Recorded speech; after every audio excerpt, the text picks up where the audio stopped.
There are some very interesting developments in 2020 Democratic polling.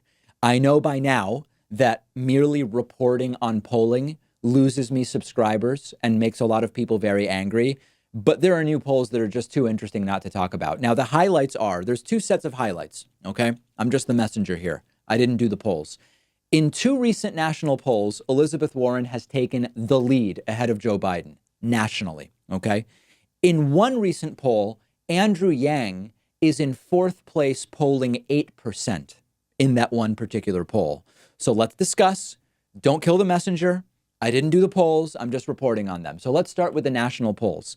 There are two recent national polls, one from Quinnipiac and the other from The Economist. Elizabeth Warren has taken the lead nationally in both of these polls with 27% support. Bernie Sanders is at 16% in both of them. Joe Biden at 25% in one poll, at 26% in the other. So these are effectively statistical ties with Joe Biden. Then we get to this Andrew Yang poll, the latest Emerson poll, which has Andrew Yang at 8% nationally. So the immediate question is Andrew Yang really polling at 8% nationally? Now, I find it very hard to imagine that that's the case. I know that the Yang gangers will absolutely destroy me for saying this, but in every other poll, Andrew Yang is at 2 to 3%. If he gets another couple of polls that say Andrew Yang at 6, Andrew Yang at 7, I will have to rethink my analysis. But I don't believe that Andrew Yang is actually polling 8% nationally. I don't believe if you held every primary today, I don't believe Andrew Yang ends up with 8% of the votes in the Democratic primary. Now, what is most jarring here is the Bernie decline. Bernie Sanders was polling anywhere from low to mid 20s about a month ago.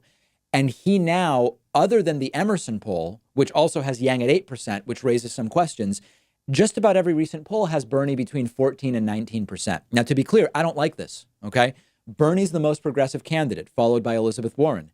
I wish Bernie Sanders was doing better.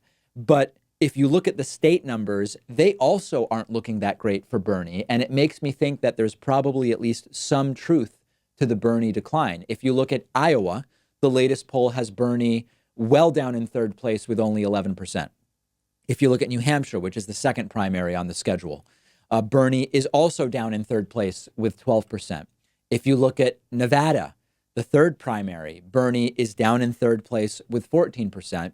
And then if you go to South Carolina, which is the fourth primary before we get to a bunch of them on the same day, Bernie is still in second place, but that's a month-old poll with relatively stale data when Bernie was in second place in more of these polls. So I want Bernie to do well. But if Bernie can't win at least one of those first four primaries, I see a difficult path for Bernie Sanders to the nomination. Let me know what you think. And honestly, guys, at this point, just talk to me about what you think is going on here.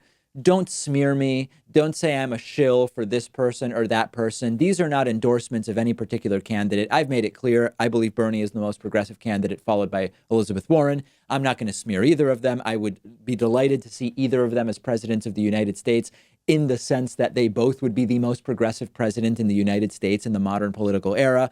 This is what the data says. And at a certain point, we're going to have to just deal with the data and stop the smears and stop the ancillary stuff. So I do want to hear from you. Let me know what you think.